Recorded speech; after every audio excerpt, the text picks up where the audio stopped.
اعوذ باللہ من الشیطان الرجیم بسم اللہ الرحمن الرحیم الحمدللہ رب العالمین الصلاۃ والسلام علی اشرف الانبیاء والمرسلین سیدنا و نبینا ابی القاسم محمد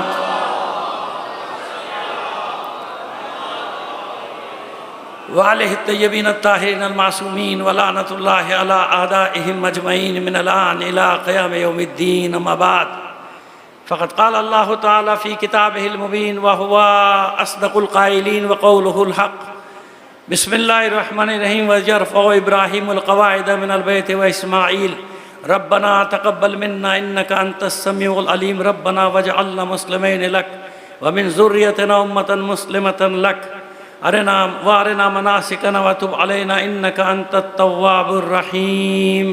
صلوات بھیجئے محمد علی محمد پر۔ ایک گزارش کریں گے جو بزرگ حضرات ہیں تھوڑا سا آگے آ جائیے، سب بچے بیٹھے ہوئے، اب یہ باتیں شروع کر دیں گے میں ڈسٹرب ہو جاؤں گا۔ بچوں کو ذرا علیحدہ کیجئے، ایک ایک بچہ الگ الگ ہو جائے، اور بزرگ ذرا آگے، میری گزارش سن لیجیے، تھوڑا 2-4 بزرگ 10-12 بزرگ آگے آ جائیے، جزاک اللہ۔ آئیے آپ لوگ بڑے لوگ آگے آ جائیں گے نا تو میں ان سے بچ جاؤں گا، یہ بچے جو ہیں بہت تنگ کرتے ہیں مجھے۔ ایک بار اور صلوات بھیجئے محمد علی محمد پر۔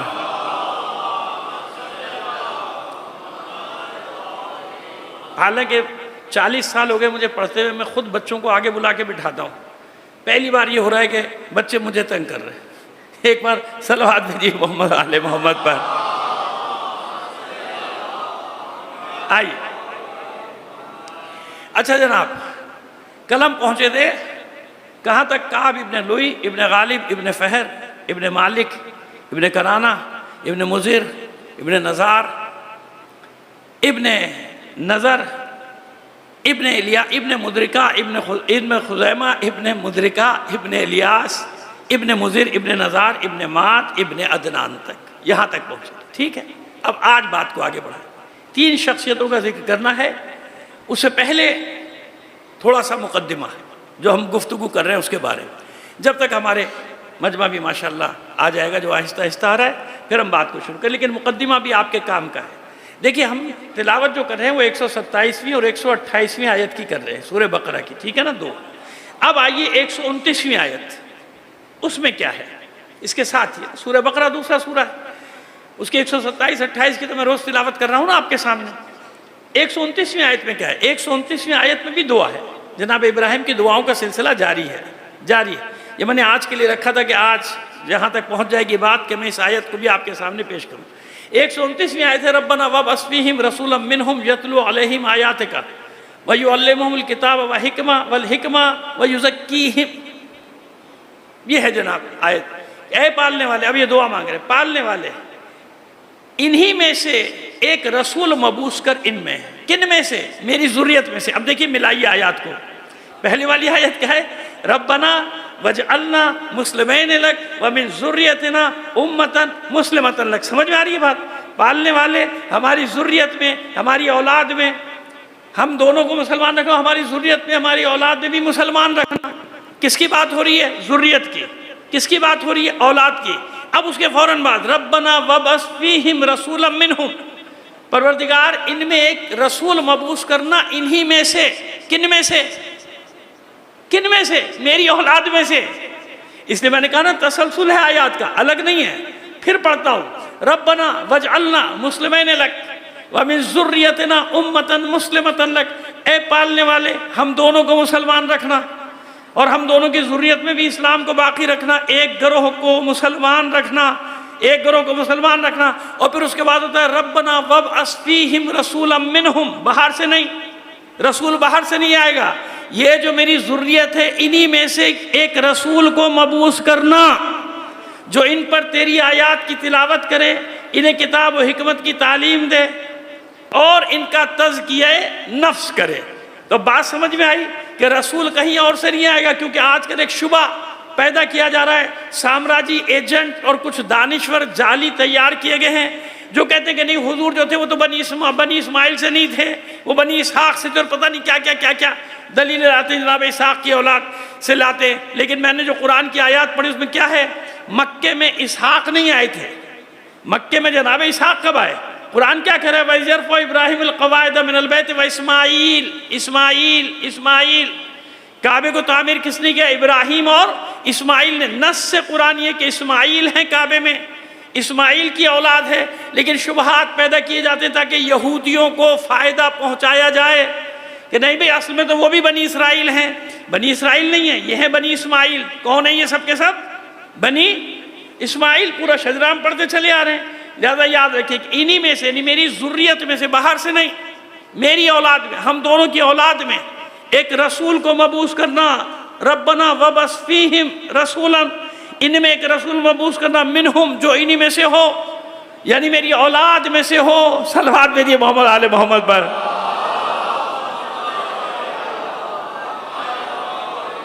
اب دیکھیے مطلب آسان ہوا کہ رسول کہیں اور سے نہیں آئیں گے، نہ بنی اسرائیل سے، نہ کہیں اور کسی قبیلے سے۔ دعا ہے جناب ابراہیم کی، وہ جو رسول آئے گا آخری، وہ میری اولاد میں سے دینا۔ تو اب یہ وہ پورا سلسلہ چلا آ رہا ہے۔ آئیے اب آج ہم ایک اور بات آپ کو بتا دیں۔ کل ہم پہنچے تھے کہاں تک؟ جس آخری ہستی کا ہم نے آپ کے سامنے ذکر کیا، آج ان کے بیٹے کا ذکر کریں گے۔ کعب ابن لوئی پہ ہم نے ختم کیا تھا۔ کہاں ختم کیا تھا؟ کعب ابن لوئی۔ اور آپ کو یہ بھی بتا چکے کہ یہ وہ زمانہ ہے جب بنی خزاعہ نے مکے پر ہولڈ حاصل کر لیا۔ یہ پس منظر سمجھے گا تاریخ، یہ بہت اہم ہے۔ ہوا کیا کہنا چاہ رہا ہوں میں؟ بنی خزاعہ باہر کا قبیلہ ہے، یمن کا۔ یمن سے ایک شخص آیا تھا خزاعہ نام کا۔ جب یمن میں سیلاب ویلاب آیا، بڑا چالاک تھا، تیز تھا، ترار تھا۔ اس نے آ کے اپنی جڑیں مضبوط کی اور ایک قبیلے بنی بکر کو اپنے ساتھ ملایا۔ اس کی اولاد پھر بنی خزاعہ کہلائی۔ انہی نے آہستہ آہستہ، اور خزائی کل میں نے عرض کیا کہ عمرو ابن لہیہ خزائی بت لے کر آیا تھا۔ انہی دونوں قبیلوں نے بت پرستی کو فروغ دیا یہاں پہ اور ہولڈ حاصل کر لیا۔ اور اتنا ہولڈ حاصل کیا، عدنان کی اولاد کو باہر نکال دیا مکے سے، اطراف میں، مکے کے اطراف میں رہتے تھے سوائے اس خاندان کے۔ یعنی ایک فرد جو چلا آ رہا تھا خاندان کا، جیسے آج میں ذکر کروں گا، آپ کا کعب ابن لوئی کا ذکر کر دیا، مرہ ابن کعب، اور پھر اس کے بعد کلاب ابن مرہ، پھر قصی ابن کلاب، ان کا آپ کے سامنے ذکر کریں گے۔ یہ یہاں تھے، باقی ان کی پوری برادری، قوم، قبیلے کو سب باہر نکال دیا گیا تھا۔ اچھا، بنی خزاعہ نے اقتدار کس سے لیا تھا؟ بنی جرہم سے۔ خشک ہے، شروع میں روزانہ خشک ہوتا ہے پھر بیان، کیونکہ مجھے پہلے بنیاد رکھنی پڑتی ہے، اور بنیادیں آپ جانتے ہیں بنیادیں نظر نہیں آتی، اگرچہ کہ مضبوطی بنیادوں سے ہی ہوتی ہے۔ آپ بلڈنگ کو دیکھتے ہیں نا خوبصورت، اس خوبصورت بلڈنگ کے نیچے مضبوط بنیاد ہوتی ہے، تو وہ بنیاد نظر نہیں آتی۔ تو یہ بنیاد جو میں رکھتا ہوں نا، یہ بڑی خشک ہوتی ہے لوگوں کے لیے، لیکن اس کے بغیر بات میری مکمل نہیں ہو پائے گی، میں سمجھا نہیں پاؤں گا۔ مل کر بلند آواز سے ایک صلوات عنایت فرمائیے۔ دیکھیے اب ہم ان مجالس میں کڑی سے کڑی ملاتے چلے جائیں گے۔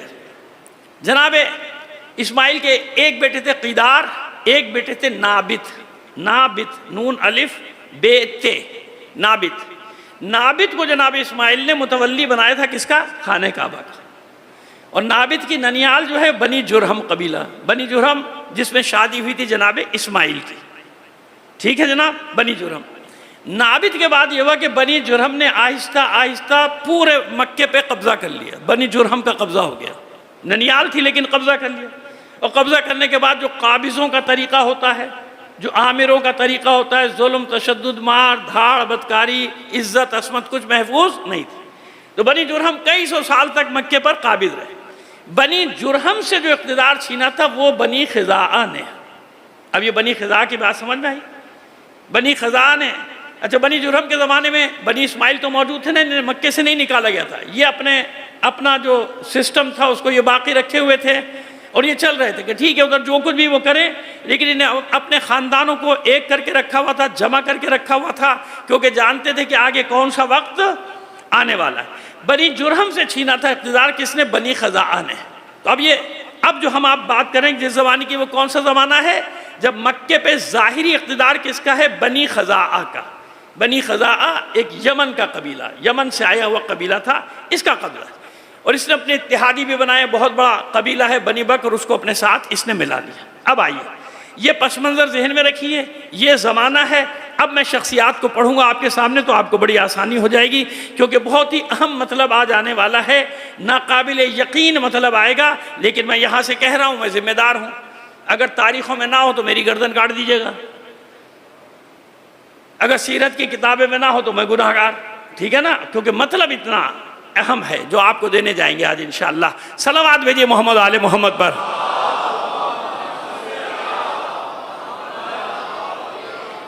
کعب کے بیٹے تھے مرہ ابن کعب۔ مرہ ابن کعب یہ وہ زمانہ ہے کہ جب ان کے اپنے قوم قبیلے کے لوگ بھی باہر پھیلے ہوئے ہیں، اندر صرف یہ رہتے ہیں، یہ کیا کرتے ہیں، باہر جا کے کام کرتے ہیں، حاجیوں کے لیے کام ضرور کرتے ہیں، کیونکہ ایک چیز سیکھتے چلے آئے تھے جناب ابراہیم جناب اسماعیل نے، ایک چیز سکھا دی تھی کہ یہاں جو بھی زائر آ رہا ہے وہ اللہ کا مہمان ہے۔ آج تک حاجیوں کو کیا کہا جاتا ہے، ضیوف الرحمان، وہ مہمانداری کریں نہ کریں، لیکن لقب یہی ہے کہ جو بھی باہر سے جائے گا وہ کیا ہوگا، اللہ کا مہمان ہے۔ تو وہ اللہ کے مہمانوں کی خدمت کرتے تھے، کنویں وغیرہ کھدواتے تھے، ردا نام کا ایک کنواں کھدوا دیا مرہ ابن کعب کا، لیکن ان کی عمر تھی کم، ان کا وقت جلدی گزر گیا۔ ان کے بیٹے تھے کلاب، جس سے وہ قبیلہ بنی کلاب، بہت بڑا قبیلہ بنی کلاب، جس کا نام بار بار جیسے جناب ام البنین فاطمہ کلابیہ یاد آ گیا ذہن میں، یہ سی بنی کلاب سے نسبت ہے، کیونکہ کلاب کے ایک بیٹا تو نہیں تھا، اور بھی بیٹے تھے نا، ان سے جو شاخیں بنتی چلی گئی، وہ اب ایک ان کے پوتے کا نام تھا عامر، تو وہ بنی عامر، اور اسی سے پھر کلاب نسل بنی، بنی کلاب۔ کلاب نام نہیں ہے، نام ہے حکیم، لیکن شکار جو یہ کرتے تھے تو انہوں نے شکاری کتے پالے ہوئے تھے، اور آپ جانتے ہیں کہ شریعت میں شکار کے لیے کتا رکھنا جائز ہے، 2 3 یا 4 کتوں کی اجازت ہے شریعت میں پالنے کی، ایک وہ تعلیمی جس کو پوری ٹریننگ دے دی جاتی ہے، ایک شکاری کتا، ایک حفاظت کے لیے جو ہوتا ہے، حفاظت کے لیے کیا، کھیتوں کی بھی حفاظت کے، تو اس لیے اکثر کتے کا نام سن کے لوگ پریشان ہو جاتے ہیں، تو ایسا نہیں ہے، 3 4 کتوں کے رکھنے کی اجازت ہے۔ آپ گھر کی حفاظت کے لیے بھی کتا رکھ سکتے ہیں، گھر کے اندر نہیں ہے اس کو رکھو، لیکن گھر کے باہر حفاظت کے لیے جو رکھتے ہیں وہ جائز ہے، وہ حرام نہیں ہے۔ اکثر لوگ جو جا کے دے فلاں نے کتے پالے ہوئے ہیں، او بھائی کون سا کتا پالا ہوا ہے پہلے تو دیکھ لینا ہے، خدا کے بندو ایسا نہیں کرو نا، ایسا نہیں کرو، اپنی مرضی کی شریعت نہ بناؤ۔ تو یہ جو میں نے بتایا آپ کو، تو وہ ان کا لقب پڑ گیا، کیونکہ ان کے پاس کتے زیادہ تھے، شکار کے لیے بھی جاتے تھے، اپنے زمینوں کی حفاظت بھی کراتے تھے ان سے، تو ان کا لقب پڑ گیا تھا کلاب۔ اب کلاب ہوتے ہوتے ہوتے نام بھول گئے لوگ، کلاب رہ گیا، جیسے بھی جناب ہاشم کے باب میں انشاءاللہ ہم آپ کو بتائیں گے، کل یا پرسوں، کل پہنچیں گے میرا خیر، نہیں پرسوں پہنچیں گے جناب ہاشم تک۔ تو اب یہ کلاب ان کا لقب پڑ گیا، کلاب ابن مرہ، کلاب ابن مرہ ابن کعب ابن لوئی ابن غالب ابن فہر ابن مالک، یہ سارا سلسلہ جو ہم آپ کے سامنے پڑھتے چلے آ رہے ہیں، ابن کنانہ ابن خزیمہ ابن مدرکہ ابن الیاس ابن مزیر ابن نزار ابن مات ابن عدنان۔ اب یہ اسی سلسلے کی ایک کڑی، جن کے پیشانی میں نور نبوت ہے، کلاب کے کلاب نے بھی، کیونکہ دور وہی جو میں آپ کو بتا چکا کہ کوئی اختیار نہیں ہے، اقتدار نہیں ہے، یعنی منحرف لوگوں کا قبضہ ہو چکا ہے، خانہ کعبہ میں بت رکھے جا چکے ہیں، ہر طرف بت پرستی ہو رہی ہے، اب صرف مومن کا کام یہ ہے کہ اپنا ایمان بچاؤ، اپنا ایمان بچاؤ۔ اسی لیے کلاب کے بارے میں بھی کہ کلاب نے بھی کبھی کسی بت کے آگے سر، اور ثبوت یہ کہ ان کا کوئی بت نہیں تھا، کوئی بت نہیں تھا۔ کلاب کا دور بھی گزر گیا۔ کلاب کے بعد کلاب کے 2 بیٹے بڑے مشہور، ایک ہے زہرہ، بڑا بیٹا، کیا نام ہے، زہرہ، جن سے قبیلہ چلا بنی زہرہ، بہت بڑا قبیلہ۔ آج تک لوگ جب اپنے شجر حسب نسب لکھتے ہیں عربوں میں تو کوئی نہ کوئی ملاتے ہیں، کہتے ہیں ہم بنی زہرہ سے ہمارا تعلق۔ عربوں میں آج بھی یہ ہے کہ وہ اپنا سلسلہ نسب جو ہے وہ بنا کے رکھتے ہیں، بچا کے رکھتے ہیں، تو بتاتے ہیں کہ ہم فلاں قبیلے سے، ہم فلاں قبیلے سے ہمارا تعلق ہے۔ تو بنی زہرہ یہ تھے بڑے بھائی۔ چھوٹا بھائی تھا کلاب کا، چھوٹا بیٹا تھا بہت کم سن، اس کا نام تھا زید، اس کا نام ہے زید۔ اسے کا کلاب کا انتقال ہو گیا جلدی، جب وہ چھوٹے ہی تھے، بالکل چھوٹے تھے، ان کا انتقال ہو گیا۔ ان کی والدہ کا نام تھا فاطمہ ابن سعد، کم سنی میں انتقال ہو گیا بیٹے کا۔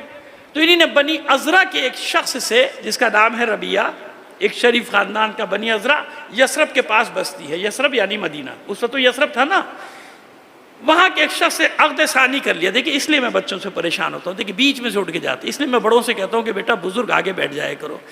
وہ یہ پتہ نہیں کیا سوچ کے آتے ہیں کہ پتہ نہیں یہاں پہ کیا ہو رہا ہے, پھر ان کو اندازہ ہوتا ہے یہ تو کچھ اور ہی ہو رہا ہے, پھر اٹھ کے چلے جاتے ہیں. صلوات بھیجیے محمد آل محمد پر.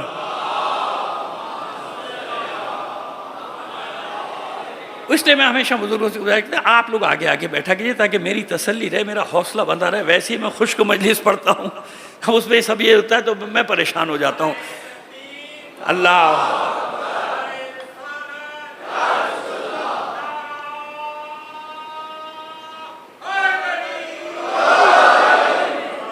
تو اب جناب فاطمہ بنت سعد کو جانا پڑا نا, اپنی سسرال جانا پڑا. تو بڑے بیٹے کو چھوڑ دیا, زہرہ اپنی قوم میں ہے مکے میں, زید کو اپنے ساتھ لے. چھوٹے تھے تو زید کیونکہ دور ہوئے, اپنوں سے دور ہو گئے, تو ان کا نام پڑ گیا قصی. قصی یعنی دور ہونے والا, اپنوں سے الگ ہو گیا یا دور چلا گیا. اسی سے اقصا, یہ قصی کے صیغے سے سب بنتا ہے. اقصا وہ بلندی والی جہاں تک کوئی پہنچ نہیں سکتا, سمجھے اقصا اس کا جناب اس میں افعل ہے. اچھا اب اس کو چلیے, اب وہ نحو کی بحث میں پڑ جاؤں گا, صرف وہ نحو کی اس کو چھوڑیے آپ. قصی کا معنی یعنی دور ہو جانے والا, الگ ہو جانے والا. تو قصی نام پڑ گیا. اب یہ بنی عذرا میں رہتے اتنے چھوٹے تھے کہ انہیں نہیں معلوم کہ میرا قبیلہ کون سا ہے, میرا خاندان کون سا ہے. قصی لیکن تیر انداز بڑے زبردست تھے, بہترین تیر انداز, شہ سوار تھے قصی, مشہور تھے. تو ایک دفعہ تیر اندازی کا مقابلہ ہوا, 12-13 سال کے ہیں جناب, یہ جیت گئے. جیتنے کے بعد فخر و مباحت کر رہے تھے. تو لوگوں نے جل کے کہا کہ تم ہم میں سے نہیں ہو, تم باہر سے آئے ہو, ہم میں داخل ہو گئے ہو. ان کو یہ بات لگ گئی دل کو, میں کون ہوں, میں باہر سے آئے ہوں. فوراً ماں کی خدمت میں آئے, اور آنے کے بعد کہتے ہیں مادر گرامی یہ کیا کہہ رہے ہیں لوگ مجھے, آج مجھے یہ تانا دیا ہے. تو آپ کہتی ہیں کہ انت اقرب منہ نفسا و ابن, اے میرے بیٹے, یا بنیا انت اکرم منہ نفسا و ابن, اے میرے بیٹے تو ان سے بہت افضل ہے, ان سے شریف ہے, نسب میں بھی, حسب میں بھی, شرافت میں بھی, کرامت میں بھی, تو ان سب سے افضل ہے. انت ابن کلاب ابن مرہ, تو کلاب ابن مرہ کا بیٹا ہے. وقومک عند بیتک الحرام, اور تیری قوم, تیرے آباء و اجداد وہاں رہتے ہیں جو خدا کا گھر ہے. عند بیتک الحرام, بیت المحرم کے گھر, خانہ کعبہ کے گھر بیت المحرم کے پاس رہتے ہیں. ماں نے بتایا کہ تو ان سب سے افضل ہے, تیرا ان کا کوئی مقابلہ نہیں ہے, تو اس کا بیٹا ہے کلاب کا, تیرا گھر وہاں ہے اللہ کے گھر کے ساتھ. اب ان کو شوق ہوا کہ میں اپنوں میں جاؤں گا. قصی کو ہوا نا شوق کہ میں اپنوں میں جاؤں گا, اے مادر گرامی میں یہاں نہیں رہوں گا ان کے ساتھ, میں اپنوں میں جاؤں گا. ماں نے بھی کہا ہاں بیٹا تو وہیں جائے گا, میں یہی انتظار کر رہی تھی کہ تجھے شعور آ جائے, تو اتنا باشعور ہو جائے تو میں تجھے اپنوں میں بھیجوں. صبر کر, جب حج کے قافلے جائیں گے تو میں تجھے بھیجوں گی. حج تو ہوتا تھا نا زمانے جاہلیت میں, حج ہوتا تھا یاد رکھیے گا, لیکن حج کے نام پہ میلہ ہوتا تھا, پہلے بتا چکا آپ کو. میلہ, لوگ جا رہے ہیں عبادت کریں, میلہ. وہی میں ڈرتا ہوں کہ کہیں کچھ عبادتیں میلے میں تبدیل نہ ہو جائے. لوگوں کے حالات بڑے خراب ہیں, نظر آ رہے ہیں مجھے. صلوات بھیجیے محمد آل محمد پر.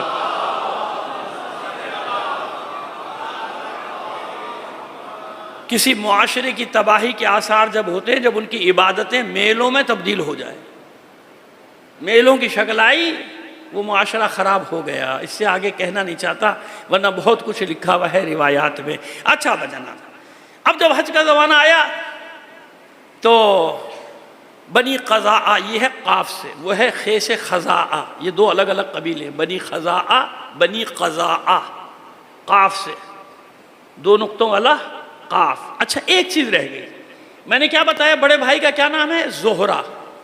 زہرہ بھائی, زہرہ اور زہرہ میں فرق ہے.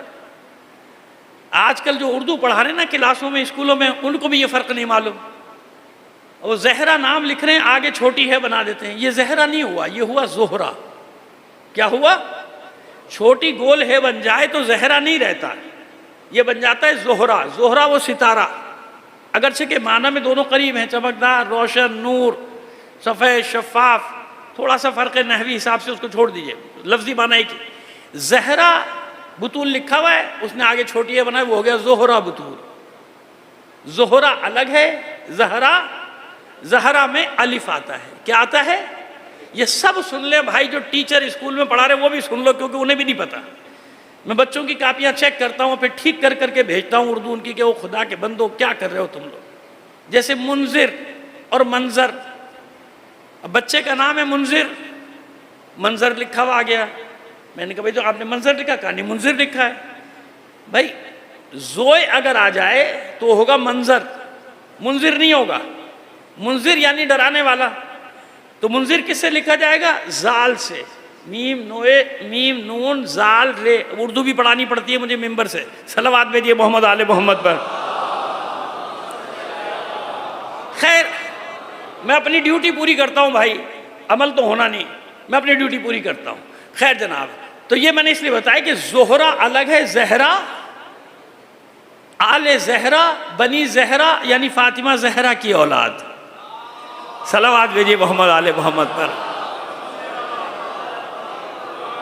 یہ زہرہ ہے الف کے ساتھ، ٹھیک ہے، اور زہرہ وہ بنی زہرہ، زہرہ اور وہ ستارہ زہرہ جو سورج سے 1.8 ملین دور ہے، میں نے نہیں ناپا، لکھا ہوا ہے کتاب میں، اسی کے بعد جو سچ کہہ رہا ہے جھوٹ کہہ رہا ہے وہی جانے۔ سورج سے 1.8 ملین یعنی 18 لاکھ میل دور ہے سورج سے یہ ستارہ، جس کا نام ہے زہرہ، بلکہ سیارہ ہے زہرہ۔ سمجھ میں آگئی بات؟ زہرہ اور زہرہ کا فرق میں نے اس لیے بتایا کہ بڑا معمولی سا فرق ہے، لیکن لوگوں کو نہیں معلوم، زہرہ کو زہرہ لکھ رہے ہوتے ہیں، زہرہ کو زہرہ لکھ رہے ہوتے ہیں۔ صلوات بھیجیے محمد آل محمد پر۔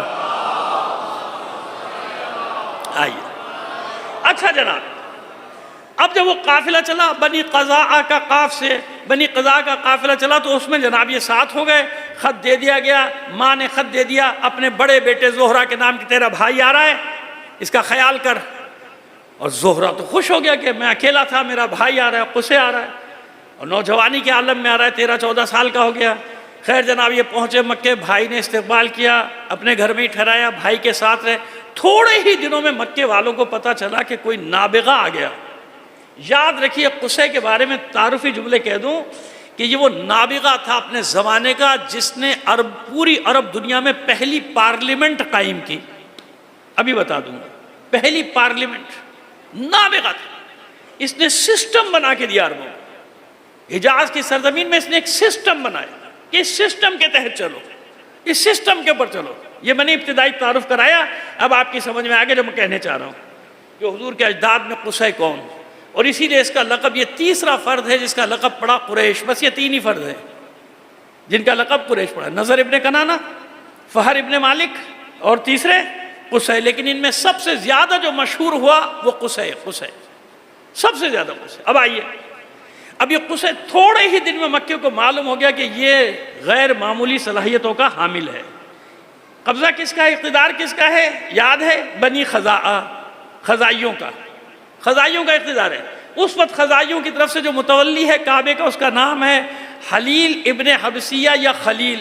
اب وہ کہیں ظاہر پرانی کتابت ہے نا، کہیں خے پہ نقطہ ہے کہیں نہیں ہے، میں بھی پریشان ہوں کہ حلیل ہے، حلیل ہے یا خلیل ہے، بہرحال جو بھی ہے میں نے سب آپ کو بتا دیا کہ خلیل ابن حبسی یا حلیل ابن حبسی یہ اس کا نام ہے، یہ متولی ہے، اس کا بیٹا نہیں ہے، اس کی ایک بیٹی ہے جس کا نام ہے حبی۔ اب جب یہ جوان ہوئے، 18-19 سال کے ہو گئے جناب قصے، تو انہوں نے خود رشتہ بھیجا۔ خلیل کی اب اتنی شہرت تو تھی نا ان کی، قصے مشہور ہو چکے تھے، اس خاندان کا ایک ایک فرد اپنے زمانے کا نابغہ ہوتا تھا، ظاہر نور نبوت ہے پیشانی میں۔ تو خلیل خوش ہو گیا یا حلیل خوش ہو گیا، اب میں حلیل ہی کہوں گا بھائی، حلیل خوش ہو گیا، یہ تو میری بیٹی کے لیے اتنا بڑا رشتہ آیا۔ انہوں نے کہا بالکل قبول ہے، شادی ہو گئی۔ حبی نے بھی قبول کر لیا۔ اس زمانے میں تھا کہ پہلے بچی سے بھی پوچھ لیا جاتا تھا، اب سارے فیصلے ماں باپ ہی کر دیتے ہیں، کہیں کہیں پوچھا جاتا ہے، کچھ خاندان ہے جہاں پوچھا جاتا ہے۔ لیکن بہرحال اب میں کیا بتاؤں، کہاں کہاں چلا جاؤں، دماغ پتہ نہیں کہاں کہاں چلا جاتا ہے، لوگ پریشان ہو جاتے ہیں مجھ سے۔ صلوات بھیجیے محمد آل محمد پر۔ لیکن کوئی میری حالت نہیں دیکھتا کہ مجھ پر کتنی پریشانیاں ہیں، میں کہاں کہاں اپنی پریشانیاں بیان کروں۔ عزیزو میری بھی تو مشکل ہے، مجھے بھی جہاں موقع ملتا ہے بیان کر دیتا ہوں۔ صلوات بھیجیے محمد آل محمد پر۔ آئیے اچھا جناب، اب شادی ہو گئی، حبی سے شادی ہو گئی، خلیل کا آخری وقت آیا تو اس نے اپنی بیٹی کو چابی دے دی خانے کعبہ کی، اور اپنے بھانجے یا بھتیجے کو اس کے ساتھ کر دیا، ابو غبشان ملکانی۔ اب آنے والا ہے وہ واقعہ جو ناقابل یقین، لیکن کوئی انگلی نہیں اٹھا سکتا اعتراض کی، کیونکہ تمام سیرت اور تاریخوں کی کتابوں میں یہ واقعہ لکھا ہوا ہے، وہی بیان کر رہا ہوں۔ اور یہ ضرب المثل بھی بن گیا تھا، ضرب المثل بھی بن گیا تھا۔ اچھا آج بتائیے، خانہ کعبہ کے چاروں طرف کیا کچھ نہیں ہو رہا ہے نا؟ چلیے میں صحن حرم کی احترام کرتے ہوئے وہاں کچھ بھی نہیں کہتا، اگرچہ کہ وہاں بھی بہت کچھ آپ کو مل جائے گا، ہو رہا ہے نا؟ اس کے باہر ہوٹلوں میں، جدہ میں، ریاض میں، مکے میں، خیر اشارہ کیا میں نے، ہے نا؟ سب کچھ ہو۔ اور زمانے جاہلیت میں کیا نہیں ہوتا تھا، اسی خانہ کعبہ کے اندر بت رکھے تھے نا، وہیں ذبح کر دیتے تھے، قربانیاں دیتے تھے، وہیں اجڑی پڑی ہوتی تھی ساری گند بلا صحن حرم میں، خانہ کعبہ کا جو یعنی صحن ہے وہاں سب پڑا ہوتا تھا، صحن حرم۔ اچھا جناب، اب ایک دن ابو غبشان ملکانی کعبے کو، حرم کو کھولتا تھا، اور ایک دن حبی کی نیابت میں قصے کھولتے تھے۔ یہاں تک بات آ گئی، قصے کو اتنا اختیار مل گیا کیونکہ حبی کے شوہر ہیں، تو حبی تو نہیں جائے گی، تو حبی کی نیابت میں قصے جاتے تھے۔ ایک دن ابو غبشان ملکانی اور ایک دن اب ان کے بیٹے چار، عبد مناف، عبد الدار، عبد العزہ، عبد القصے، اور چاروں حبی سے۔ تو انہیں حبی سے بات کی ایک دن کہ حبی تو جانتی ہے کہ خانہ کعبہ کی تولیت کا حق بنی اسماعیل کو ہے، اسماعیل کے بیٹوں کو، تو جانتا ہے، اور یہ ہمارا حق ہے، میں چاہتا ہوں کہ یہ حق ہمارے بیٹے کو ملے۔ اچھا حبی کا تو اپنا بیٹا ہے نا عبد الدار، وہ تو خود چاہتی ہے کہ جان چھڑاؤ اس سے، میں چاہتا ہوں میرے بیٹے عبد الدار کو یہ حق مل جائے۔ تو حبی خوش ہو گئی کہ تو میرے بیٹے کے پاس آئے گا نا، میں راضی ہوں، لیکن ابو غبشان راضی نہیں ہوگا کبھی بھی تیرے حوالے کرنے پہ۔ کہا تو مجھے اس کو مجھ پر چھوڑ دے، تو راضی ہے؟ کہا میں کیوں نہیں راضی ہوں گی، میرا بیٹا ہے عبد الدار، اس کے ہاتھ میں اگر چابی آتی ہے، وہ متولی بنتا ہے کعبے کا، تو میں کیوں نہیں راضی ہوں گی، ان کا بس اب مجھ پہ چھوڑ دے۔ وہ گیا ہوا تھا طائف، عیش و عشرت، ظاہر ہے آج بھی قمر جلالوی کا وہ مصرع یاد آ رہا ہے مجھے، کعبے کی کمائی سے جو پیتے ہیں شراب، ہے نا؟ ایک صلوات بھیجیے محمد آل محمد پر۔ اس قوم کے، قمر جلالوی کا ہے شعر، میرا نہیں ہے بھائی، اس قوم کے بارے میں قمر کیا لکھوں، کعبے کی کمائی سے جو پیتی ہے شراب۔ وہ جو میں نے دو چار جملے پہلے گئے تھے، اب ثبوت مل گیا آپ کو۔ تو وہ جناب یہ تھا کہ آ رہا ہے کمائی، اور وہ عیاشی میں اڑاتا تھا، تو یہ اس کے پیچھے گئے طائف۔ دوسرے دن وہ اس کے پاس گئے تو وہ اپنے ناؤ نوش میں مصروف تھا، شراب کباب چلی، جوا کھیل رہا تھا، ہارے جا رہا تھا، جوا کھیل رہا تھا، ہارے جا رہا تھا۔ لوگ جوئے میں پتہ نہیں کیا کیا ہار جاتے ہیں۔ اب میں قصے سنانا شروع کروں تاریخی تو آپ حیران ہو جائیں گے، لیکن چلیے چھوڑیے۔ تو اس کو جا کے نشے میں تھا، ہار رہا تھا شراب، اور پیسے کی بھی اس کو ضرورت تھی، اس کو اٹھایا، بات کر مجھ سے خانہ کعبہ کی تولیت کے بعد، نشے میں تھا۔ تو آپ جانتے کہ کتنے میں سودا کیا اس نے کعبے کی تولیت کا؟ ایک مشکیزہ شراب اور ایک اونٹنی، ایک اونٹنی اور ایک مشکیزہ شراب، کیونکہ اس وقت اسے ضرورت تھی۔ میں نے لکھو، قولاً لکھا دیا، وہ لکھا، وہاں جو بیٹھے تھے ان کے دستخط بھی کرائے، گواہ بنو، اور لے کر آگے واپس کہ اب یہ خانہ کعبہ کی تولیت ہمارے پاس آ گئی، میرا بیٹا کلید بردار بنے گا۔ اب جناب جب وہ ہوش میں آیا تو وہ تو پاگل ہو گیا کہ یہ کیا ہوا، خانہ کعبہ کی تولیت میرے ہاتھ سے نکل گئی، لیکن معاہدہ ہو چکا تھا۔ لیکن اس کا قبیلہ پورا کھڑا ہو گیا بنی خزاع کہ یہ نہیں ہو سکتا کہ ہمارے قبیلے سے اس کی تولیت نکل جائے خانہ کعبہ کی۔ آپ جانتے ہیں کتنے جھگڑے ہوتے ہیں مزارات پہ، ادھر ادھر قبضے کے ہوتے نہیں ہوتے، اصل مسئلہ یہ ہوتا ہے سارا کا سارا۔ وہ جناب وہ قبیلہ کھڑا ہو گیا، بنی خزاع کے ساتھ بنی بکر بھی کھڑے ہو گئے، کیونکہ ان کا بھی حصہ تھا۔ ان کا بھائی یہ کیا ہو رہا ہے، کھڑے ہو جاؤ، آدھا تمہیں دیں گے، آ جاؤ۔ ادھر جناب قصے نے کہا نہیں، معاہدہ تو ہو گیا، اب جنگ ہو یا لڑائی ہو یا کچھ ہو۔ ان کے بھی حامی قبیلے دونوں آ گئے، بنی کنانہ اور بنی قزاعہ۔ پھر عرض کر رہا ہوں، وہ ہے بنی خزاعہ خے سے، یہ ہے بنی قزاعہ قاف سے، قاف۔ تو بنی قزاعہ ان کے بھی قبیلے آ گئے کہ نہیں ہو سکتا، معاہدہ ہو گیا، لکھا ہوا ہے، دستخط ہیں گواہوں کے، اب ادھر آ گئی تولیت، اب نہیں جانے دیں گے، جنگ ہو۔ کئی دن تک لڑائی، بہت خون بہہ گیا تو پھر ہوتا تھا نا، لوگ بیچ میں پڑھتے تھے بھائی بند کرو بند کرو بند کرو، کوئی راستہ نکالو۔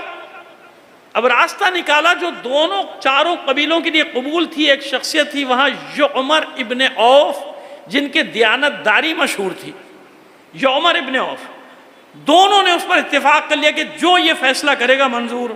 اچھا اس بات کو بھی لکھوا لیا گیا، سب نے دستخط کیے، جو چاہتے تھے نا کہ جنگ نہیں ہو جنگ نہیں ہو، ان سب نے لکھوایا لکھو لکھو اس کا فیصلہ مانو گے، سب کے دستخط لیے، مہر لیے، خانہ کعبہ پہ لٹکا دیا کہ اب جو یہ فیصلہ کرے گا اس کے بعد کسی کو حق نہیں لڑنے کا، ورنہ سارے عرب مل کر اس کے خلاف لڑیں گے۔ اب جو نہیں مانے گا تو کیا ہوگا؟ جو باقی قبائل جنگ میں نہیں ہیں وہ بھی شامل۔ تھوڑی دیر اور خشکی برداشت کر لیجئے گا، لیکن میری مجبوری ہے آپ کو سنانا۔ تو جناب اب یہ سب، اب جب اتنا بڑا معاہدہ ہو گیا، اب یعمر ابن عوف نے فیصلہ دیا کہ کعبے کی تولیت کا حق ہے قصی کے بیٹے عبد الدار کا، اور جتنے لوگ ان کے مارے گئے یعنی بنی کنانہ کے، یعنی قصی کے ساتھی اور بنی قزا کے، ان سب کا خون بہا ادا کرو، اور جو ان کے مارے گئے وہ خون رائے گاں گیا، کیونکہ وہ ناجائز تھے، یہ حق پر تھے۔ اب جناب کوئی چارہ نہیں تھا، اگر وہ اس کو نہیں مانتے تو پورے عرب ان کے اوپر ٹوٹ پڑتے ہیں۔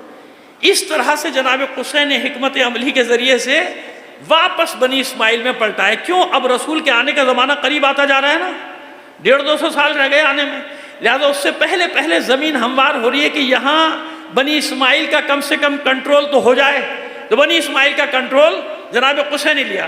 اب یہ جناب قصی نے کیا کیا؟ جناب قصی نے آتے ہی 5 ادارے قائم کیے، آج تک ان کا نام تاریخ میں موجود ہے، اور ایک تو اب تک قائم ہے، بلکہ 2 اب تک قائم ہے اور چل رہا ہے، ویسے ہی چل رہا ہے۔ سب سے پہلے رفادہ اور سقایا۔ بنی خزاع کیا کرتے تھے؟ حاجیوں کو لوٹتے تھے، جیسے آج لوٹا جا رہا ہے، وہی زمانہ واپس پلٹ آیا۔ بنی خزاع حاجیوں کو لوٹتے تھے، اور جو لٹنے سے بچ جاتے تھے وہ راستے میں لٹ جاتے تھے بیچارے، حج بھی کرنے آ رہے ہیں لٹ کے بھی جا رہے ہیں۔ انہی نے کیا کیا؟ رفادہ سقایا کام کیا کہ نہیں، یہ اللہ کے مہمان ہیں اور تم اس گھر کے مکین ہو، لہذا جتنے بھی آ رہے ہیں مہمان ہیں، ان کی مہمانداری کرو۔ تو رفادہ کھانے پینے کا، سقایا پانی کا۔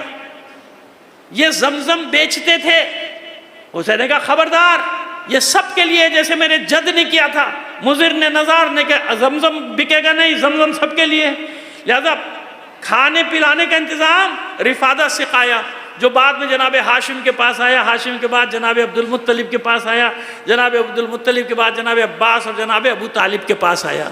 کھانے پلانے کا، کیونکہ یہ کوئی نہیں کر سکتا تھا، اس میں جیب سے خرچہ ہوتا تھا، اس میں جیب سے خرچہ ہوتا، کوئی کمی نہ رہ جائے۔ تو یہ موکب کی داستان آج کی نہیں ہے، یہ ہاشمیوں کا ایک سلسلہ ہے کہ غریبوں کو، مسکینوں کو، ضعیفوں کو کھلانے کا باعزت طریقہ یہ ہے کہ انہیں فقیر بنا کے نہ کھلاؤ، انہیں مہمان بنا کے کھلاؤ۔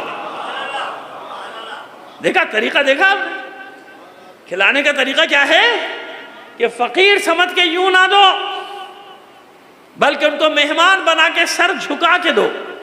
جیسے ہم تبرک بانٹتے ہیں، تبرک بانٹنے والا غرور نہیں کرتا اور تبرک لینے والا کوئی تکلف نہیں کرتا۔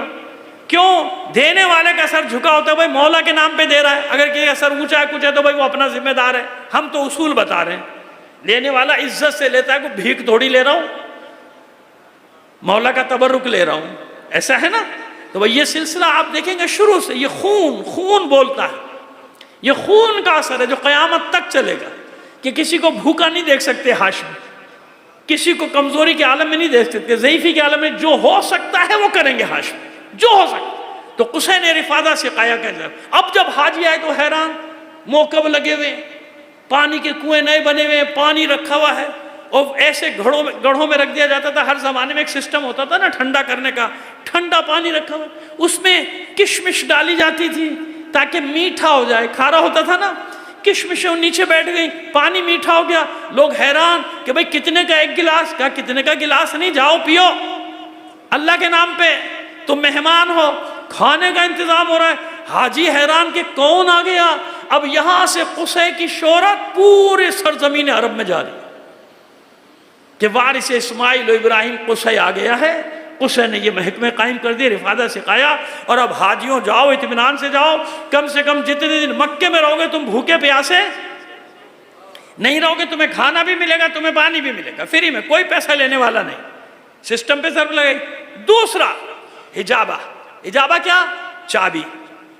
آپ کو حیرت ہوگی کہ عبدالدار کو دی تھی نا چابی قصے نے، حضور جب آئے تو اس وقت عبدالدار کا نسل میں سے طلحہ ابن ابی عثمان، ان کے پاس چابی تھی، فتح مکہ ہوئی انہی کے پاس چابی تھی، اسلام قبول کر لیا سب نے، چابی رسول کے پاس آ گئی۔ تو لوگوں نے پوچھا اب کعبے کی چابی کس کے پاس جائے گی؟ کہ میرے جد قصے نے کسے دی تھی؟ کہ عبدالدار کو۔ تو کہا بس اسی جس کے پاس چابی ہے اسی کے پاس رہے گی۔ تو آج تک بنی عبدالدار کا ہی ایک فرد ہوتا ہے جس کے پاس خانہ کعبہ کی چابی ہوتی ہے۔ یہ ہے قصے، یہ ہے قصے کا کمال کہ کس کو چابی دینا تھی۔ حجاب، لوا، پرچم، کہ اگر جنگ پہ جانا ہو تو پرچم کس کے ہاتھ میں ہوگا؟ عبد مناف، اور کچھ کہتے نہیں عبدالعزہ کو دیا، پرچم اس کے پاس ہوگا۔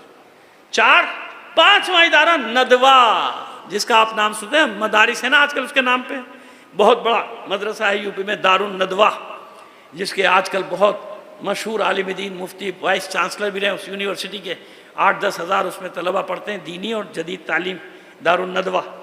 اور ندوی سلمان ندوی وغیرہ جنہوں نے سیرت النبی لکھی، آج کل انہی کے نواسے ماشاءاللہ سلمان ندوی حسنی، جن کی کلپس بڑی چل رہی ہیں اور جن کے خلاف بڑے فتوے آ رہے ہیں۔ ایک اور ہمارے مفتی بیچارے کے پیچھے پڑ گئے نا سب، ایسی وہاں بھارت میں ان کے پیچھے پڑ گئے بیچارے کے بھی، وہ حق بات کر رہا ہے، وہ حق بات آپ کے فیور میں، ہمارے فیور میں، یعنی حق کے فیور میں بات کر رہا ہے، لہذا اس کے پیچھے پڑے ہوئے۔ تو خیر جناب، ندوہ کیا تھا؟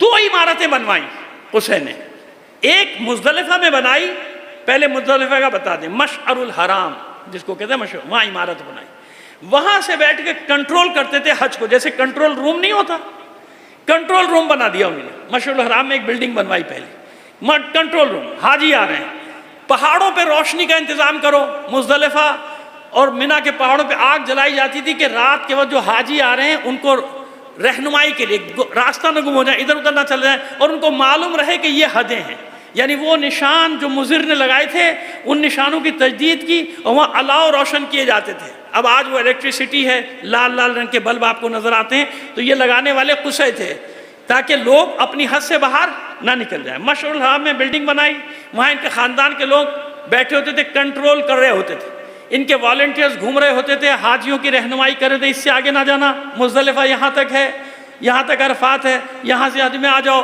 مزدلفہ، سمجھ رہے ہیں آپ؟ جیسے انتظام ہوتا ہے، جیسے آپ لوگ کرتے ہیں، آپ کے بچے کرتے ہیں، یہ نظام کس نے بنایا؟ قصے نے۔ دوسری بلڈنگ بنائی، پہلی پکی عمارت، اس سے پہلے خانہ کعبہ کے گرد گھر ہوتے تھے، جھگیاں ہوتی تھیں یا کچے مکان ہوتے تھے، پہلی پکی بلڈنگ بنائی خانہ کعبہ، ایک پہاڑی کے اوپر بنائی، وہ اب تک اس کے آثار موجود ہیں، کہتے ہیں کہ اس کو لائبریری کتاب خانہ بنا دیا گیا، واللہ عالم بالصواب۔ تو جناب وہ بلڈنگ بنائی، اور وہ بلڈنگ سب حیران تھے کہ اتنی پکی اتنی بڑی بلڈنگ کیوں بنا رہے ہیں؟ کیا اپنے لیے محل بنا رہے ہیں؟ نہیں، اپنے لیے محل نہیں بنا رہے تھے۔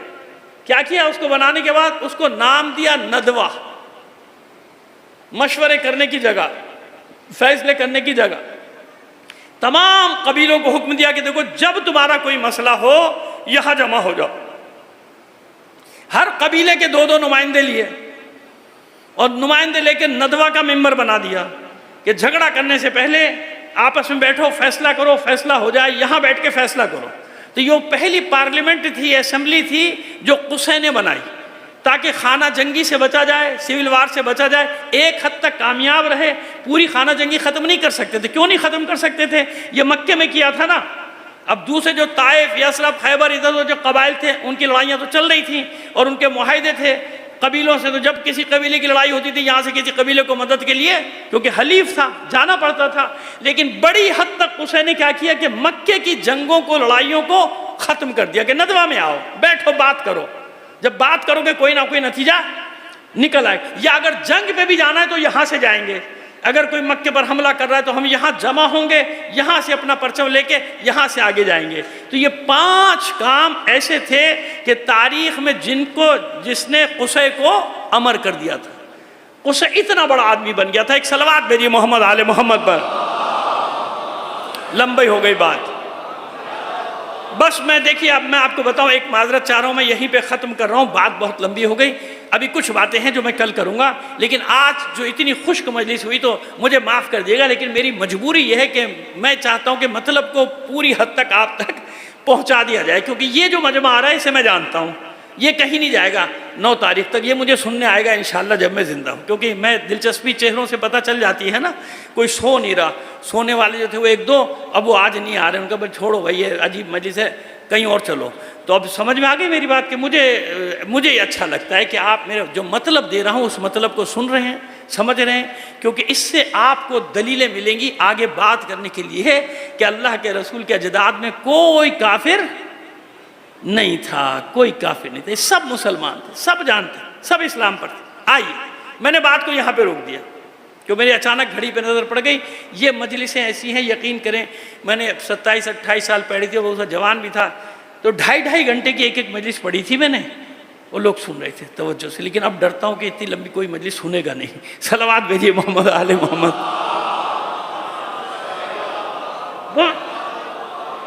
بس عزیزو، یہ وہ خاندان ہے جو ہمیشہ سے قربانیاں دیتا رہا، کس کی خاطر؟ اللہ کے گھر کو محفوظ رکھا جائے، تحریفات سے محفوظ رکھا جائے، دشمنوں سے بچایا جائے، دشمنوں کے حملے سے بھی بچاتا تھا۔ جب وقت پڑتا تھا یہی میدان میں آتے تھے، باقی پھر بھاگتے تھے، کوئی ابو قبیس پہ، کوئی فاران پہ بھاگ جاتے تھے، پہاڑوں پہ چڑھ جاتے۔ بتائیں گے بھی کل یا پرسوں پہنچیں گے شاید وہاں تک کہ کیسے پہاڑوں پہ بھاگتے تھے یہ لوگ اس زمانے جاہلیت کی بات کریں، چلے جائیں۔ لیکن یہاں کا عالم یہ تھا کہ جب جنگ ہوتی تھی اپنے بچوں کو سب سے پہلے لے، اسی وجہ سے لوگ کھڑے ہوتے تھے کہ نہیں یہ ہمیں دعوت نہیں دے رہا، کیونکہ حق پر ہے، لہذا اپنے بچوں کو بھی میدان میں لے کر آئے۔ یہی رسم چلتے چلتے چلتے چلتے کربلا تک آ رہی ہے۔ حسین کی رگوں میں کس کا خون ہے؟ وارث ابراہیم و اسماعیل ہے نا، بس حسین کے بچوں میں رگوں میں کس کا خون ہے؟ وہی ہے۔ لہذا کربلا کو کبھی اس نظر سے نہ دیکھیے گا کہ وہاں کوئی سپاہی 90 سال کا ہے، کوئی 80 سال کا ہے، کوئی 32 سال کا ہے، کوئی 22 سال کا، کوئی 18 سال کا، کوئی 14 سال کا، کوئی 15 سال کا، کوئی 6 مہینے کا۔ اس نظر سے نہ دیکھیں، اس نظر سے نہ۔ جس سپاہی کی ضرورت تھی نا، حسین ہر اس سپاہی کو لے کر آیا تھا۔ اصغر کی ضرورت نہ ہوتی نا تو اصغر کو واپس بھیج دیا ہوتا یا لے کے نہیں آتے، یہ معصوم بچہ یہاں کیا کرے گا۔ لیکن جانتے تھے حسین کہ اگر اس کا چچا عباس فاتح فرات ہوگا تو یہ فاتح جنگ کربلا ہوگا۔ اصغر یعنی فاتح جنگ کربلا۔ آپ جانتے ہیں کہ جناب ام رباب شب عاشور مستقل گریہ کر رہی تھی، مستقل، جھولے کو پھینک دیتی جاتی تھی، روتی جاتی تھی۔ کیوں؟ یہ سوچ سوچ کر، بلکہ اپنے بچے سے گفتگو بھی کرتی ہوں، کل سب اپنی اپنی قربانیاں پیش کریں گے حسین کے لیے، مجھ دکھیاری کے پاس کچھ بھی نہیں، یا ایک 4 سال کی بچی سکینہ ہے، یا ایک 6 ماہ کا بچہ علی اصغر۔ کاش علی اصغر تو اتنا بڑا ہوتا کہ تلوار اٹھا لیتا۔ اور میرا دل کہتا ہے کہ شاید ہمک ہمک کر زبان بے زبانی سے یہ بچہ اپنی ماں سے کہتا ہے مادر گرامی پریشان کیوں ہوتی ہو، ذرا عصر عاشور تو آنے دیجئے، پھر دیکھیے آپ کا اصغر کیا کام کرے گا، ہے نا۔ اللہ کو اپنی اس کنیز جناب ام رباب کی یہ نیت اتنی پسند آئی کہ مشیت نے بھی طے کر لیا کہ اے ام رباب اب فاتح کربلا بھی تیرا بچہ علی اصغر ہوگا، فاتح شام بھی تیری بچی سکینہ ہوگی۔ صبح ہوئی، ایک ایک کر کے حسین کے سپاہی جاتے رہے، ختم ہوتے رہے۔ وہ وقت آیا کہ جب علی اکبر کا لاشا بھی آ گیا، اب حسین آخری بار حجت تمام کرنے جا رہے ہیں، جہاں آپ نے استغاثہ بلند کیا، حل من ناصر ینصرنا حل من مغیث یغیث۔ نہ معلوم کتنے واقعات ہوئے ہوں گے، ملائکہ میں، جنات میں، کہاں کہاں کیا، لیکن ہوا کہ سید سجاد ہوش میں آئے، ہوا نیزہ اٹھا کر دوڑے، ثانیہ زہرا نے تھاما، ام کلثوم نے تھاما، بیٹا سید سجاد کہاں؟ کہا پھوپھی اماں دیکھ نہیں رہی، میرا بابا مدد کے لیے پکار رہا ہے، میرا چچا عباس کہاں ہے، میرا بھائی علی اکبر کہاں ہے؟ اللہ نے کی حکمت، پھر غشی طاری ہوئی، پھر آپ گر پڑے۔ دوسرا واقعہ یہ ہوا کہ حسین کے کانوں میں گریے کی آواز آئی بیویوں کے خیمے سے، زندہ ہوں، ابھی رونے کا سبب کیا؟ تو بتاتی ہیں بیویاں، مولا آپ کی آواز سن کے جب بابا مدد کے لیے پکار رہے تھے تو علی اصغر نے سنا، ہمک ہمک کر بتانا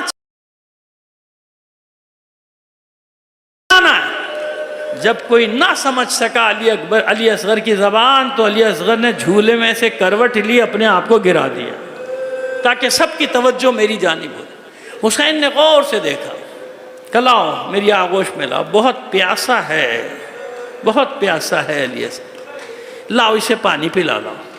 ماں نے دھڑکتے دل کے ساتھ علی اصغر کو حسین کے حوالے کر دیا۔ حسین اس عالم میں نکلے تھے کہ باہر اتنی شدت کی دھوپ تھی کہ آپ نے اپنی ابا کے دامن میں اس چند ماہ کے بچے کو چھپا لیا۔ تو جب باہر نکلے ہیں تو یہی سمجھے لوگ کہ قرآن لے کر آ گئے جنگ۔ ارے اب کس کے لیے حسین جنگ بند کرنے کی بات کرے گا، صلح کی بات کرے گا؟ اب رہا کہاں، نہ عباس رہے، نہ علی اکبر رہے، نہ قاسم، نہ ہونا، کوئی نہیں۔ اب جب ابا کا دامن ہٹائے تو لوگوں نے دیکھا کہ قرآن ناطق کا ایک پارہ ہے حسین کے ہاتھ۔ آپ جانتے ہیں حسین نے کیا کیا؟ حسین نے دونوں ہاتھوں پہ معصوم علی اصغر کو بلند کر لیا، اور بلند کر کے سامنے لشکر کے نظروں کے سامنے پھرایا ہے دائیں سے، دیکھو دیکھو یہ میرا بچہ، اس کی ماں کا شیر بھی خشک ہو گیا، جاں بلب ہے میرا بچہ، کوئی آگے بڑھو، اسے تھوڑا سا پانی پلا دو۔ اس وقت جو اصغر کی کیفیت لکھی ہے نا مقاتل میں، وہ یہ لکھی ہے، کسی مچھلی کو ساحل پر پھینک دیا جائے اور تڑپتے تڑپتے آخر میں حالت یہ ہوتی ہے کہ وہ بے جان ہوتی ہے، اور جان نکلنے سے پہلے اس کے لب صرف پھڑ پھڑا رہے ہوتے ہیں۔ یہ کیفیت لکھی کہ اس معصوم بچے کے لب پیاس کے عالم میں ایسے پھڑ پھڑا رہے تھے جیسے مچھلی کے لب آخری وقت میں پھڑ پھڑا تھے۔ حسین نے جلتی زمین پہ بچے کو لٹا دیا، پیچھے ہٹ گئے، کہ میں نہیں پیوں گا، آخر مجھے اجازت دیں۔ تو میں اب اپنے الفاظ میں کہتا ہوں، علی اصغر کو جو ہی اجازت ملی، بھائیوں نے، پسر سعد کے لشکر کے سپاہیوں نے منہ پھیر پھیر کر رونا شروع کر دیا، کیا حکم دے ورنہ ابھی تلوار آپس میں چلتی ہے یہاں۔ گھبرا گیا پسر سعد کی، کیسا مجاہد کیا تھا کہ خشک ہونٹوں کی کمان میں سوکھی زبان کا پہ زبان پھرائی تھی اور کچھ نہیں۔ طلب کیا حرملہ کو، حرملہ علم اقطع کلام الحسین، حسین کے کلام کو قطع کر۔ پسر سعد نے یہ کہا تھا حسین کے کلام کو قطع کر، یہ تو نہیں کہا تھا کہ علی اصغر کے گلے پہ تیر مار دے۔ اس ملعون نے تیرے سے شعبہ نکالا، زہر کا سوفار کمان میں جوڑا اور نشانہ لیا علی اصغر کی گردن کا۔ میں کہتا ہوں نہیں، اس نے نشانہ لیا تھا حسین کی گردن کا، حسین کی، لیکن ابھی حسین کا آخری مجاہد زندہ ہے علی اصغر۔ علی اصغر نے تیر پہ نظریں جما دی، جو ہی تیر چلا علی اصغر تیار ہوئے، جیسے ہی بابا کے قریب آیا بچے نے ہمک کے اپنی گردن کو سامنے کر دیا۔ تمام مقاتل گواہ ہیں کہ پہلے علی اصغر کی گردن کو چھیدا ہے تیر نے، بعد میں حسین کے بازو میں پیوست ہوا۔ یہ علی اصغر کی گردن کا کمال تھا کہ اپنی گردن پہ لے کے تیر کے رخ کو موڑ دیا تھا۔ اب کہتے ہیں کہ اس زخم کی وجہ سے گردن ڈھلک گئی، اس طرف جب تیر لگا ایسے ڈھلک گئی، آگوش ڈھلکی نہیں، علی اصغر نے خود گردن کو پھیرا خیمے کی طرف۔ خیمے کے در سے اس کی ماں اپنے بچے کی جنگ دیکھ رہی، یہ ہے وہ ابدی مسکراہٹ، علی اصغر کی ابدی مسکراہٹ کہ اے ماں دیکھ میں نے اپنے بابا کا دفاع کیسے کیا، چلو بھر سے زیادہ خون کہاں سے نکلے گا اس پیاسے ششماہے کے بدن سے، لیکن اس خون کی طاقت اتنی ہے کہ نہ آسمان نے قبول کیا نہ زمین، حالانکہ یہی زمین ہے جس پہ سب شہداء کا خون گرا ہے، اسی پہ حسین کا خون ابھی گرنے والا ہے، مگر علی اصغر کا خون لینے کی طاقت نہ زمین میں تھی نہ آسمان میں، بس حسین نے چہرے پہ ملا اور کہا نانا اسی صورت کے ساتھ تیری بارگاہ میں تیری امت نے میرے 6 ماہ کے بچے کو بے دردی سے قتل کیا۔ ہمت نہیں ہے حسین کی، ہر ایک لاشا لے کر آئے ہیں خیمے میں، لیکن علی اصغر کا لاشا لے جانے کی ہمت نہیں، آگے بڑھتے ہیں پیچھے ہٹ جاتے ہیں، آگے بڑھتے ہیں پھر پیچھے آتے ہیں، رضن بقضائہ و تسلیما لامرہ انا للہ و انا الیہ راجعون، 7 بار یہ عمل دہرایا، آخر در خیمہ پہ آواز دی رباب لے اپنے بچے کو لے جا۔ ماں سے پہلے ایک 4 سال کی بچی آئی، بابا میں بھی پیاسی، بابا میں بھی پیاسی ہوں۔ حسین نے کوئی جواب نہ دیا، ابا کا دامن ہٹایا، بچی نے اپنے 6 ماہ کے بھائی کے لاشے کو دیکھا اور ایک جملہ کہا بابا اس عمر کے بچے بھی شہید کیے جاتے، اس عمر کے بچے بھی قتل کیے جاتے ہیں۔ رخصت کیا علی اصغر کو، لے کر آئے پشت خیمہ میں ننھی سی قبر بنائی، علی اصغر کو چھپا دیا۔ کیوں؟ جانتے ہیں حسین تمام شہیدوں کے سر قلم کیے جائیں گے، کہیں ایسا نہ ہو میرے معصوم علی اصغر کا سر بھی قلم کر دیا جائے، قبر کا نشان مٹا دیا۔ عصر عاشور تمام ہوئی، شہداء کے سر قلم کیے گئے، شمار کیے گئے، کسی نے کہا جتنے میدان میں مارے تھے ایک کم ہے، پھر ڈھونڈا گیا نہیں ملا، کسی نے کہا آخری وقت میں پشت خیمہ پہ حسین کچھ چھپا رہے تھے، نیزے برداروں کا دستہ تیار ہوا اور دوڑنا شروع کیا، زمین کھودتا جاتا ہے، ام رباب کا کلیجہ حلق میں آ گیا، خیمے کی پشت سے درار سے دیکھ رہی ہیں کہ زمین چھید رہے ہیں، لاشا تلاش کرنے کے لیے دل ہلنے لگا، ام رباب کا دعا کرتی ہے معبود میرے اصغر کی خیر ہو، لیکن اے جناب ام رباب علی اصغر کی تمنا تو کچھ اور ہے، علی اصغر تو کہتے ہیں اے میری ماں یہ دعا نہ کر، تیرے علی اصغر کو گوارا نہیں کہ سب شہداء کے سر تو نیزے پر ہوں اور علی اصغر کا سر نہ ہو، بس علی اصغر کی مراد پوری ہوئی،